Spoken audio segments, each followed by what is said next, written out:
What's up, guys? Welcome back to the channel and some SPQR coverage. So we, quite a while back, started a series on sort of how to start each faction with kind of a typical 500 Denarii Warband, and we're definitely getting back to that and continuing on so that we can hit all factions.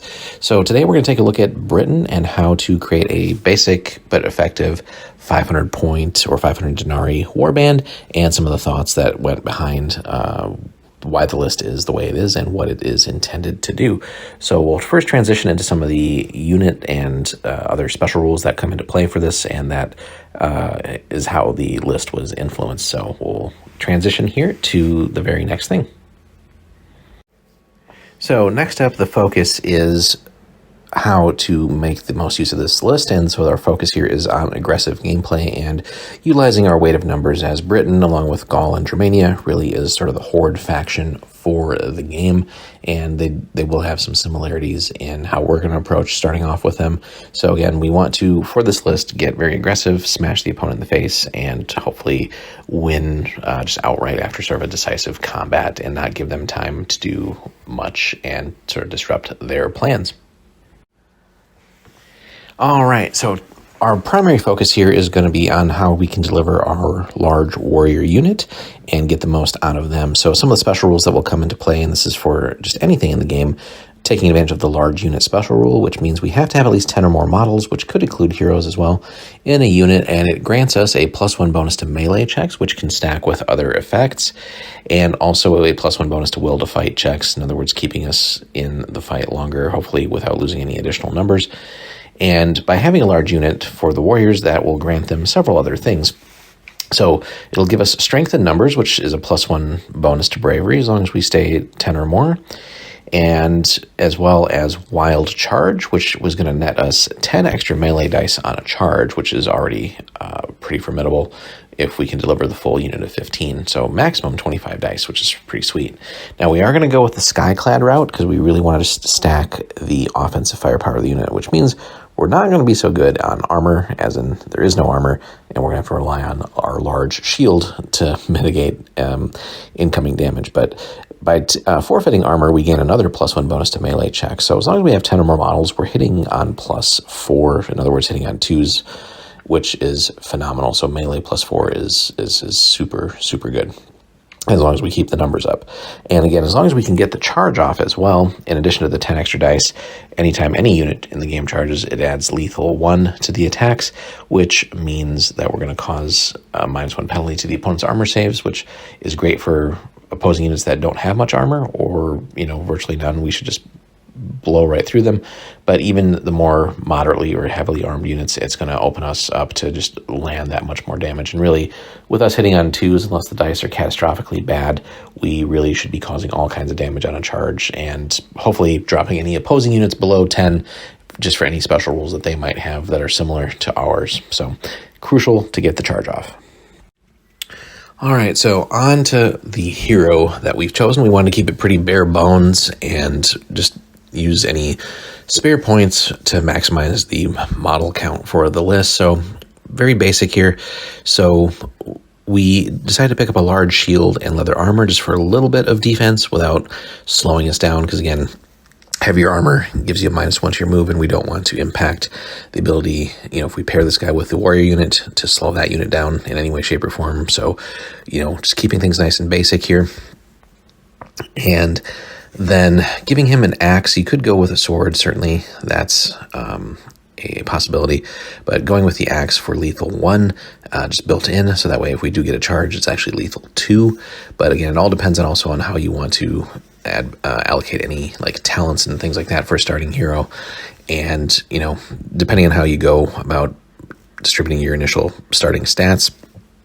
Certainly adding a 3rd melee dice is usually a no-brainer, so more attacks, really, more damage. You're already hitting pretty decently, so you shouldn't have to worry about that. And, you could always advocate for, maybe throwing a 3rd wound on there just for some sticking around longer, but also, you could go all in and take 4 melee dice and just be an absolute beast there. But basically, again, just a nice simple hero to start with. All right, now on to the main course here for the list, and that's going to be our unit of 15 warriors. So cost of 270 altogether with everything. So here's what we decided to do. So we are going to go with the Skyclad route, which means no armor. But again, the reason for that is, we're taking a large unit to start with, so for that +1 to the melee stat, and then pairing that with Skyclad, where we get a built-in +1 to melee no matter what the unit size is. So really, again, +4 as long as we're large unit status, and then again we'll have that extra bravery from the large unit as well. Strength in numbers is giving us that because of the large unit. And so equipment-wise, we got a large shield for basically our only defense sword, and then the ubiquitous horn, certainly just to have that extra action once per game, and a standard just to help us out with the bravery a little bit as well. And of course, they have that wild charge special rule. So ideally, we want to deliver this unit as complete as possible. And really, in these small games, it's usually going to come down to probably one decisive combat. So we want to give this unit just all the best advantages that we can. So, all right, so to summarize here, what we're trying to hope to do with the warriors, the hero can join them as needed or just hang around there, just depending on the scenario and things like that. But if all 15 warriors can charge, it's going to be 25 dice that we're throwing, and they're all going to hit on 2s with lethal 1, which is phenomenal, right? Unless the dice are just really against you, you should easily hit 15 plus, if not 20 plus times, right? And with that lethal 1, again, lightly armed units, you should just annihilate them. But even things with decent armor are going to feel threatened from that. And it's not so much that your individual attacks are super deadly, it's just that sheer quantity of hits that you've applied to them. They're going to roll some fails on their armor saves, and that's how you're going to cause those mass casualties. So, the hero can then add their little support as well, and certainly with their lethal 2 and a couple of attacks, again, hopefully chop down a few more models. You just got to steer clear of super tanky heroes if the opponent has built something like that, because they might be able to weather the charge enough to start whittling your numbers down as well. All right, guys, and last but not least, again, we did decide to add a second unit for the list just to have some flexibility. And rather than go with missiles through the tribesmen, which you certainly could swap out the horsemen and take a decent amount of slingers, if you want to go that route, I think that'd be the best alternate there for long range and actually lethality.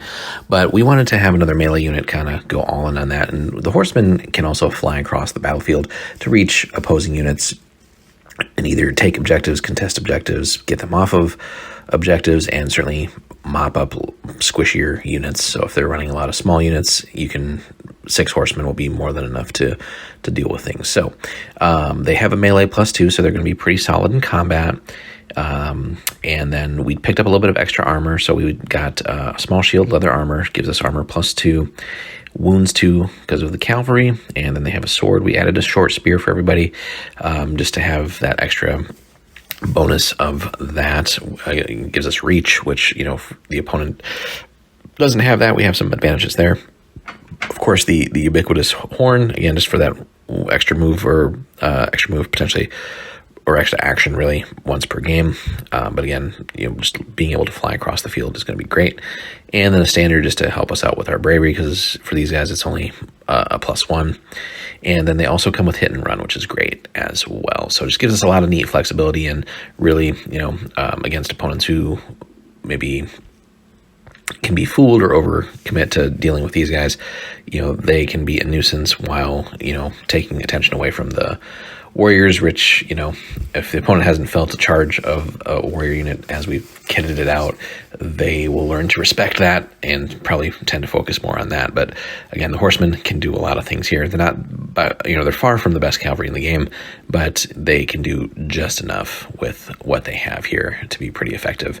Now, alternately, we'd have to tweak some things even more, maybe drop a horseman to add a horse for the hero, but I feel like, paying 20 points for a horse for the hero is not worth it, when really we could just add another horseman here and let the hero stay on foot for this starting list at least. But that's kind of the philosophy here behind this basic list for the Britons. Certainly we could have tried other things, but I feel like, being able to just go sort of balls to the wall here, get right in there with the opponent and don't give them time to plan or think, just smash them in the face with the warrior unit and even threaten with the horsemen here. Could be pretty effective. But let us know what you guys have done for your starting war bands with Britain and how you've approached that, and any thoughts that you have there. Hit us up in the comments. Like and subscribe. We'll have plenty more SPQR for you guys soon. And if you want to support the channel, check out the link in the description. That will take you to Warlord, and if you pick up anything there through that link, that helps support the channel. So thanks for watching, guys, and we'll see you in the next one.